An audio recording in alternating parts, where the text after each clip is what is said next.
ден соолук, саламатта болуу. COVID-19 ар дүйшөмбү сайын саат 13:00 жамааттык медиа студиясында Сак бол программасында Адис менен маектешебиз. Түз эфирде дарыгерге суроо берип, кеңеш алыңыз. Бизге Facebook, YouTube'дагы жамааттык медиа баракчалары аркылуу кошулуңуз. Ошондой эле аймактардагы жамааттык медиа радиолорунан угуңуз. Жыл сайын май айынын 1-шейшембиси бронхиалдык астма менен күрөшүү күнү белгиленет. Кутман күнүңүз менен жамааттык медианын көрөрманы жана угарманы. Сак бол программасынын бул берүүсүндө астма дарты боюнча сүйлөшөбүз. Студиянын мейманы үй бүлөлүк дарыгер Элмира Астанова, эфирде мен Айгерим Куатбекова алып баруудамын. Саламатсызбы, студияга кош келиңиз. Саламатчылык. Акыркы жылдары бронхиалдык астма илдети ооругандар, чалдыккандардын саны өсүп жатканын айтып келишет. Учурда бул боюнча өлкөдө абал кандай, айтып берсеңиз. Туура айтасыз. Биздин 2019 жылкы статистика боюнча алып карасак, Кыргызстан боюнча 9000ге жакын астма менен оорусу бар адамдар катталган экен, бейтаптар катталган экен. Бирок андан бери бизде коронавирус оорусуна байланыштуу мындай статистикалар акыркы убактарда жүргүзүү кыйын болуп калган үчүн акыркы 21-22 жылдарга так статистика болбой жатат. Бирок бул өтө теориялык жактан алып караганда өтө аз санда болуп эсептелет. Себеби биздин профессор Сулайманов агайыбыздын жүргүзгөн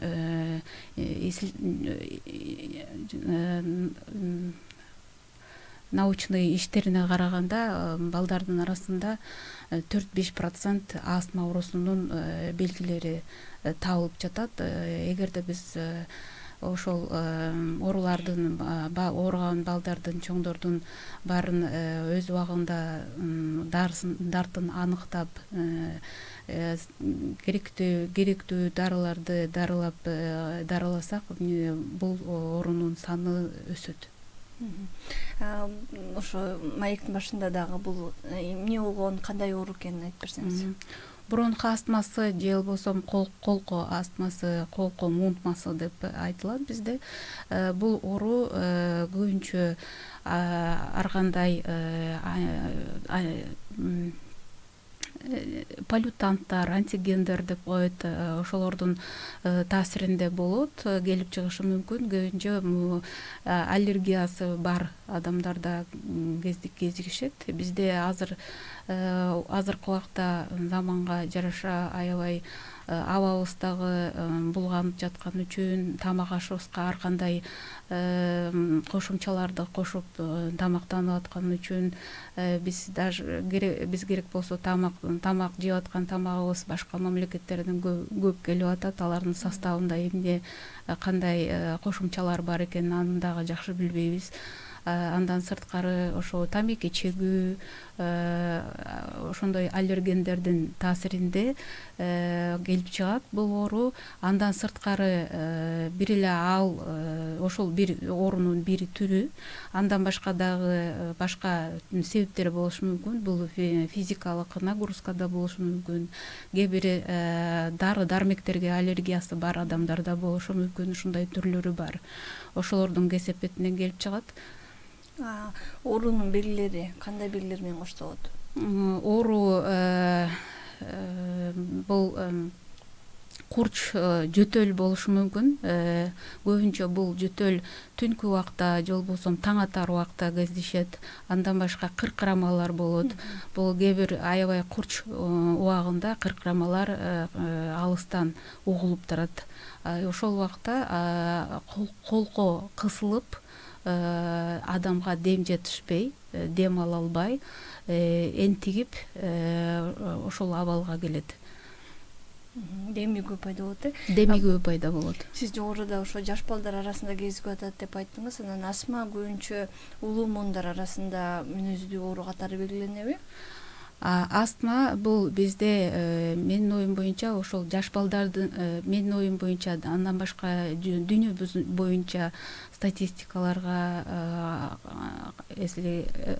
байланыштырсак, анда астма оорусу жаштардын арасында көп кездешет. Бизде быйылкы астма күнү өзү бүткүл дүйнө боюнча май айынын биринчи шейшемби күнү белгиленген күн. Бизге ал 3 май күнү туура келип атат. Бул жылкы астма күнүнүн девизи бул астма оорусунун боштуктарын жоюу деп аталат. Ошол кандай боштуктар бар деп айтып кеткенимде, бул ошол өз убагында дартты аныктоо бизде алсырап жатат. Ошол андан башка өз убагында дартты аныктаган убакта деле аны туура дарылоодо дагы биз туура дарылаган учурда деле бейтаптардын өзүлөрү ошо кантип көзөмөлдөсө болот бул ооруну, кантип туура колдонуу керек дары-дармектерди, кантип алдын ала ошол жөтөл болтурбоону, энтигүүнүн болтурбоонун жолдору бар. Алдын алса болот ошолорду үйрөтүш үчүн бизде көбүнчө астма мектептер уюштурулат. Ошол биздин боштуктарыбызды жоюу максатында белгилеп келатабыз бул күндү. Жогоруда белгилеп өткөн мындай белгилери же ооруну козгоочу факторлор бар болгондо, оорунун белгилери байкалса, биринчи кайда, кимге кайрылыш керек? Жогору мен айтып кеткендей эле, оорунун белгилери көбүнчө бул ошол аллергия, эгерде мындай жөнөкөй тил менен айтканда, аллергия чаңга болушу мүмкүн, ар кандай жыттарга болушу мүмкүн. Андан башка суукка деле болушу мүмкүн. Күн аябай суукта кээ бирөөлөрүнүкү кармайт. Андан башка жана төмөндө жогоруда айтып кеткен ошол убакта пайда болгон ошол убакыт кезегинен эле дарыгерлерге кайрылыш керек. Дарыгерлердин көзөмөлүндө болуп, биринчи кезекте бул үй бүлөлүк дарыгерлерге кайрылыш керек. Ошо ооруну алдын алса болот деп айтып калдыңыз. Алдын алуу жолдоруна кененирээк токтолсоңуз, кантип алдын алсак болот? Бул оорунун алдын алуу үчүн биринчиден ошол аллерген менен контакт болбош керек. Алдын ала эгерде кээ бирөө мындай сезон деп коебуз бизде, жаз убагында же жай убагында, гүлдөр гүлдөгөн убакта, мындай теректер гүлдөгөн убакта кээ бирөөлөрдө ошондой аллергиялар болот. Алардын алдын ала антигистаминный дарыларды алдын ала ичип колдонсо болот. Болбосо жанагы чаңдарга деп атабыз, түтүнгө, мисалы тамеки тартууну биздин колубуздан келе турган бул методдордун бири бул ошо тамеки тартууну азайтышыбыз керек. Андан башка ар бир адам өзүнүн ден соолугуну, дени сак жашоону алып жүрсө жакшы болот. Бул баягы эле салмагын азайтып, кээ бирөөлөрдө мындай семирүү көп болуп кетип атат, ал деле бир фактор болуп эсептелет. Спорт менен машыгып, өзүнүн ден соолугуну чыңаса, бул ошол алдын алуу белгилери болуп эсептелет. Биз билебиз, кээ бир атага чыккан спортсмендер бар, алар астма менен ооруган, бирок алар ошо өзүнүн оорусун контролдоп, алдын ала алуучу ошол жумуштарды жасаган үчүн алар кадимки оорубаган, дени сак адам катары жашап келишет. Демек, дарылоо эми ооруну аныкталгандан кийин дарылоо кандай жүргүзүлөт? Ооруну аныктагандан кийин дарылоо акыркы 3 жылдын ичинде бизде бүткүл дүйнөлүк саламаттык сактоо уюмдары биринчи баскычынан тартып эле ингаляциялык түрдө глюкокортикостероиддер деген группа дарылар бар. Ошолорду колдонгонго ошондой сунуш берет. Буга чейин биз билгендей өзү дарыны дарылоо үчүн дарылардын группалары бар, бир канча группалар бар. Бул биринчиси бул кыска убакыт таасир эткен бронхторду кеңейтүүчү дарылар. Андан кийин экинчи группасы бул ошол ингаляциялык түрдө глюкокортикостероиддер. Андан дагы эгерде дагы оору аябай күчөп кетсе, анда бизде гормондук таблеткалар бар, гормональный препараты. Андан башка ошо аллергия үчүн колдонулган дарылар бар, ошолорду колдонобуз. Негизи ошо сиздердин иш практикаңыздарда көбүнчө убагында оору аныкталбагандан сырткары дарылоодо улообу кандай каталарды кетиришет бейтаптар? Эми ошо биринчи ордо айтып кеткенимдей, биринчиден оору өз убагында аныкталбай жатат. Экинчиден аныкталган убакта дагы биз азыр биздин кафедрада Кыргыз медакадемиясынын дипломдон кийинки үй бүлөлүк медицина кафедрасында ушундай илимий изилдөө жумуштарын кылып жатабыз. Ошо бронх астмасы менен ооруган адамдарды азыркы учурда абалы кандай деп. Ошол азырынча мындай бейтаптардын саны бир 60 бейтапты текшерип көргөнүбүздө, ошолордун арасынан 60% туура эмес дары колдонгон болуп ушундай ошол результатка келдик да. Себеби алардын бир себеби көбүнчө ошол кыска таасир этүүчү бронхту кеңейтүүчү дарыларды туура эмес колдонушат. Алар сальбутамол деп биз көбүнчө ошол сальбутамолду колдонобуз. Аны башаламан колдонгон учурлар көп болуп атат. Бул дарыны көп башаламан колдонгон учурда ар кандай мунун кошумча кесепеттери болот. Андан башка да оорулуу бейтаптар ошо астманын бир эле дарысы бар, сальбутамол, мындан башка дары жок деп ойлоп же болбосо жанагы мен айткан ингаляция түрдөгү глюкокортикостероиддерди колдонгондо биз буга көнүп калабыз, же болбосо бул деген өтө башка жаман эффекттери дагы бар деп колдонбогондор болушу мүмкүн, же балким билбей аларды колдонушпайт. Ошол көп ушундай боштуктарыбызды, каталарыбызды бар экени далилденип атат. Ошо башаламан пайдалануу дегенде аны көп өлчөмдө же убагында колдонбобу, же колдонуп жатканда каталарбы? Башаламан деп айтканымда бир күндө мисалы сальбутамолду 6 же 8 дозадан ашык колдонгонго болбойт. Биз ушул изилдөөбүздө алардын 8 эмес, андан көп бир күндүн ичинде көп жолу колдонгондорун байкадык. Андан башка колдонгон эмне үчүн ошол бир күндө 6 же 8 жолкуга чейин колдонгондо ал таасир этпей жатат? Себеби аны туура эмес колдонуп атышат. Туура колдонуу методдорун билбей жатышат. Анан биз аларды туура колдонууну үйрөткөндөн кийин анын колдонуу саны азаят. Бирок бул сальбутамол бир эле ошол курч абалдарда колдонулушу керек экенин мен дагы бир жолу айтып кеттим. Бул негизги базисный терапия дейбиз. Ага бир эле ошол ингаляциялык түрдөгү глюкокортикостероиддер кирет. Мен ушуну айтып кетейин дедим эле. Демек, дарылоону туура жүргүзсөк, бул ооруну көзөмөлдөп турганга болот. Дарылоону туура жүргүзсөк, бул ооруну көзөмөлдөп, керек болсо ошол бир да жолу ушундай курч абалдар болбой турганына алып келген учурга биз алып келишибиз керек. Курч абал дегениңизден улам суроо пайда болду. Негизи астма приступ астмадан улам берген учур эмнеден улам болот, анын кесепеттери кандай?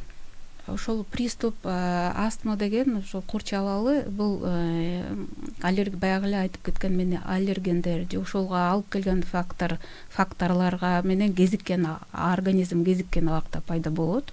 Андан башка ошол бул ооруда бронхтордун, колколордун сезгинүүсү пайда болот. биз эгерде сальбутамолду жанагы бронхторду кеңейтүүчү дарыны колдонуп эле анан сезгенүүнүн өзүнүн дарылабасак, анда ошол корч абалдарга алып келет. Анын эң мындай коркунучтуусу бул астматический статус деп коет. Өпкөнүн таптакыр бронхтун кысылып, өпкөгө дем кирбей калып, адам дем ала албай калган убактысы болот. Бул реанимационный состояние. Реанимацияга бул состояние менен түшүп калыштары мүмкүн. Биздин астма оорусу өзү бул дүйнө боюнча азыр өтө көңүл буруу бөлүнүп жаткан неинфекционный заболевание, инфекциялык эмес оорулардын катарында алдыңкы ооруларда турат. Булардын себеби бул ошол инфекциялык эмес оорулардан кесепети акыры бул өлүмгө алып келиши мүмкүн. Ошолордун бирөө бул астма оорусу эсептелет. Бул кайсыл учурда өнөкөт астмага алып келиши мүмкүн? Астма оорусу өзү өнөкөт оору болуп эсептелет. Башынан баштап эле бул өнөкөт оорусу. Бирок биздин азыркы убакта биздеги профессорлор агайлар бүт ушул астма оорусу менен изилдеп, ошону медицина тармагы бул ооруну кенен изилдеп, бул ооруну дарыласа болот. Бирок таптакыр айыгып кетет деп айтпайбыз, бирок көзөмөлгө алсак болот деп ошол келишимге келгенбиз. Көзөмөлгө алып, өз убагында туура дарыланып, туура колдонуп дарыларды өзүн көзөмөлдөсө болот бул ооруну. Ошондой көзөмөлдөгөндө жанагындай мен айткан приступтар болбогон абалга келет. Ошол эле учурда оору аныкталган адамдарда кайсыл ыңгайлуу абалдар бар? Мисалы, деңиздин жээгинде сууну бойлоп басуу деген сыяктуу, же дагы кандай адаттар бул астма оорусу барлар үчүн ыңгайлуу?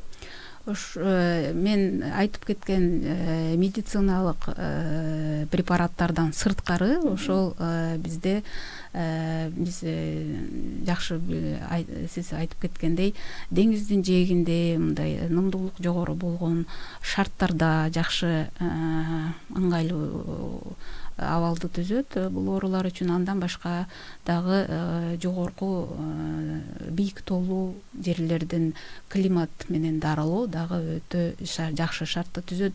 Ошол себептен биздин азыр убакта биздин кафедрабыз ошол жогорку бийик тоолуу райондордогу климат менен дарылоо методун дагы изилдеп атабыз. Ошол эле азыр бизде элде көбүнчө чөп дарылар менен эми жакында бээнин сүтү менен дарыланып башташат болуш керек. Булар канчалык жардам берет жана чындап эле керекпи, ошолорду айтып берсеңиз? Эми бронх астмасын дарылоодо мен чөп дарылар менен дарылоо дегенди сунуштабайт элем. Себеби көпчүлүк бул астма оорусу өзү бул ушул чөптөргө аллергия болгондон келип чыгып атат. Эми бээнин сүтүнө келгенибизде бул мындай тастыкталган медицинанын кирбейт. Ошон үчүн биз врач, медициналык кызматкерлер тастыкталган медицинаны гана сунуштай алабыз. Чоң рахмат. Анан астма оорусу негизи тукум кууйбу бул оору? Астма оорусу да ооба тукум куушу мүмкүн. Тукум кууганда бир себеби ушул тукум кууучулук болуп эсептелет. Учурда жаш балдар арасында деп айтып калдык. Эми ата-энелерге кандай кеңештерди бересиз? Балдарда оорунун алдын алуу иш-чаралары кандай жүрүш керек? Ата-энелерге айтып кетет элем, ошол биздин өзү балдарды кичинекейинен эле мындай өтө таттууну көп беребиз биз, таттуу тамактарды, андан башка жанагы чет мамлекеттен келген продуктыларды, мандарин, жанагындай тропикалык тамактарды, ошолордон көп алыс кылып өзүбүздүн мамлекетте өстүрүлүп, багылып, даярдалган тамак аш менен баксак, андан сырткары ошо таза абаларга көбүрөөк чыгарып, шаарда жашагандарга айтат элем, ошо бат-баттан таза абаларга чыгып, спорт менен машыктырып, жанагындай ар кандай тамактарга кошумча приправаларды аз колдонсо же таптакыр эле колдонбосо, андан сырткары эгерде тукум койчулук бир фактор бар болсо, анда ошонун алдын алуусу керек деп. Анан ошо бул илетти бар адамдарда бир атайын кылбаш керек деген чектөөлөр барбы? Эмнелерди кылып аларга сунушталбайт? Биринчиден бул тамеки тартууга болбойт. Андан башка эмне кылбаш керек дегенде ошол баягы эле мен айтат элем, ден соолукту жанагы дени сак жашоону кармануу керек депчи. Бул сөздүн ичине ошо тамеки тартпоо керек, спорт менен ашоо керек, туура тамактануу керек деген эмелен баары кирет да. Чоң рахмат, сизге бөлүнгөн убакыт соңуна чыгып келатат. Эфир соңунда сизге эркин микрофон, жарандарга оорунун алдын алуу боюнча кеп кеңештериңизди айтсаңыз болот. Мен угармандарга да бир жолу айтат элем, өзүңүздөрдүн ден соолугуңуздарга караңыздар. Ар ким өзүнүн ден соолугуна өзү жоопкерчиликтүү болот. Ошондой эле балдарыңыздардын да ден соолуктарына караңыздар. Бул биз Кыргызстанда аябай жакшы климатта жашайбыз. Бийик тоолорубуз бар, көлдөрүбүз бар. Эми шаарда автомашиналар аябай көп болуп, абабыз бузулуп атат. Ошого дагы ким кандай аракет кылыш керек ошону болтурбоого. Эгер болгон учур болбосо, анда ошо көбүрөөк сейилдеп, парктарга чыгып, таза абага дем алып, спорт менен машыгуу. Бизде Кыргызстанда дагы бири ушул биздин мындай өкүнүчтүү жери, ошол жарандарыбыз көп спорт менен машыгышпайт. Ар бир адам өзүнүн спорт менен машыгып, туура тамактанып, ден соолугун караса, мындай оорулар албетте аз болот. Андан сырткары мен айтып кетейин дедим эле, биздин кафедрабыз Кыргыз мед академиясынын дипломдон кийинки үй бүлөлүк медицина кафедрасы жаңы эле бизде үй бүлөлүк медицина борбору ачылды. Ошол жерде биздин бүт мугалимдер, врачтар баары ошол оору менен ооруган адамдардын баарын консультация кылып беришет. Эгерде бирөөгө керек болсо, ооруган бейтаптарга керек болсо кайрылса болот. Андан башка дагы ошо бийик тоолуу климат менен дарылоо суроосу боюнча дагы кайрылышса болот. Чоң рахмат, сизге ыраазычылык билдиребиз. Урматтуу Жамааттык медианын көрөрманы жана угарманы, сиз сак бол программасын көрдүңүз. Анда астма илети туурасында сүйлөштүк. Суроолорго үй бүлөлүк дарыгер Элмира Астанова жооп берди. Эфирди мен Айгерим Кубатбекова алып бардым. Саламатта туруңуз. Ден соолук, саламатта болуу. COVID-19 ар дүйшөмбү сайын саат 13:00-дө Жамааттык медиа студиясында Сак бол программасында адис менен маектешебиз. Түз эфирде дарыгерге суроо берип, кеңеш алыңыз. Бизге Facebook, YouTube'дагы Жамааттык медиа баракчалары аркылуу кошулуңуз. Ошондой эле аймактардагы Жамааттык медиа радиолорунан угуңуз.